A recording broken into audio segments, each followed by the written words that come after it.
परम पुरुष से केवल पराभक्ति मांगनी चाहिए। सन 1962 के अंतिम महीने में मेरा स्थानांतर मध्य प्रदेश के कोरबा में हुआ, जहां पर कोयले की एक नई खदान का शुभारंभ किया जाना था।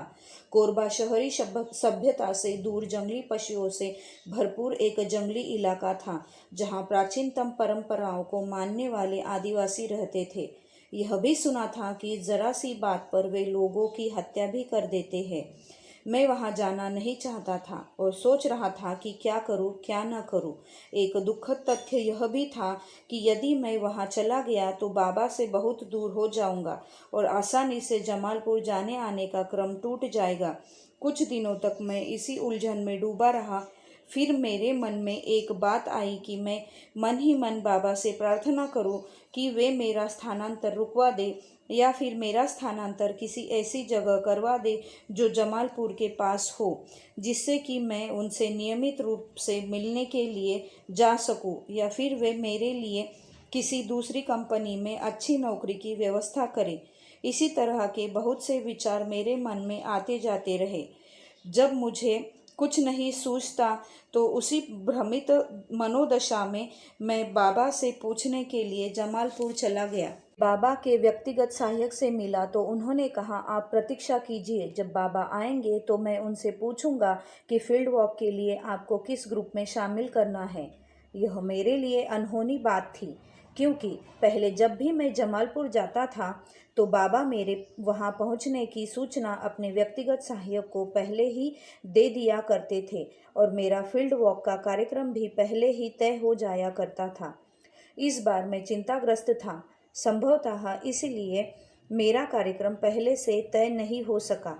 बाद में निर्धारित समय पर मुझे बाबा के साथ फील्ड वॉक में जाने और उन्हीं के साथ वापस आने की अनुमति मिली, किंतु जब मैं उनके साथ टहलता रहा तो बाबा ने 1.5 घंटे तक मुझसे एक शब्द भी नहीं कहा।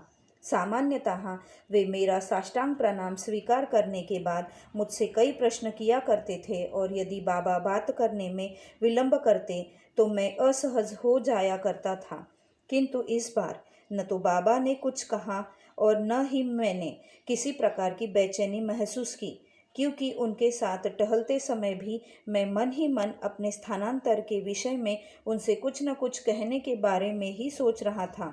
अंततः हम लोग उस पुलिया पर आ गए जहाँ से बाबा अपने निवास स्थान की ओर चले जाते और हम लोग वापस आश्रम चले जाते।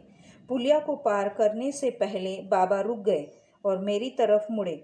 उन्होंने मेरे दाहिने कंधे को हिलाया और कहा, रास्ते भर तुम परम पुरुष से क्या क्या मांग रहे थे? वे कहते रहे, क्या तुम नहीं जानते कि परम पुरुष सभी की आशाओं और आवश्यकताओं को जानते हैं? परम पुरुष से कुछ मांगने का मतलब क्या उनकी गरिमा को कम करना नहीं कहलाएगा? उनका हाथ उस वक्त भी मेरे कंधे पर था। मैंने कहा, बाबा, मैं मन ही मन बहुत कुछ सोचता रहा, किंतु मैंने आपसे कुछ नहीं कहा और कुछ मांगा भी नहीं।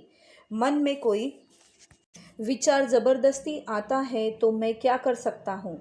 बाबा ने कहा, मन का स्वभाव ही है, वह बहुत कुछ सोचता है और परम पुरुष से कुछ ना कुछ मांगता ही रहता है। लेकिन तुम याद रखो, यदि परम पुरुष से कुछ मांगना ही है तो पराभक्ति मांगो। यही एक चीज़ है जो उनसे मांगनी चाहिए। वे दे या न दे, किंतु एकाग्रचित होकर उनसे पराभक्ति ही मांगनी चाहिए। अंततः उनके पास कोई विकल्प नहीं बचेगा और वे तुम्हें पराभक्ति देने के लिए बद्ध हो जाएंगे, और यदि तुम्हें पराभक्ति मिल गई तो समझ लो कि तुम्हारी समस्त इच्छाएं पूरी हो जाएगी।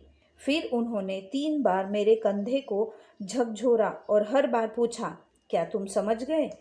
तब तक रात्रि के 10:30 बज गए थे। मैंने बाबा को प्रणाम किया और फिर बाबा अपने निवास गृह की ओर चल पड़े और मैं वापस आश्रम की तरफ चला आया। उनका स्पर्श इतना अधिक शक्तिशाली था कि लगभग 1 सप्ताह तक मुझे यह आभास होता रहा कि उनका हाथ मेरे कंधे पर है और वे मेरे कंधे को स्नेह से झकझोरते हुए मुझे पराभक्ति मांगने के लिए कह रहे हैं। परम पुरुष से केवल पराभक्ति ही मांगनी चाहिए।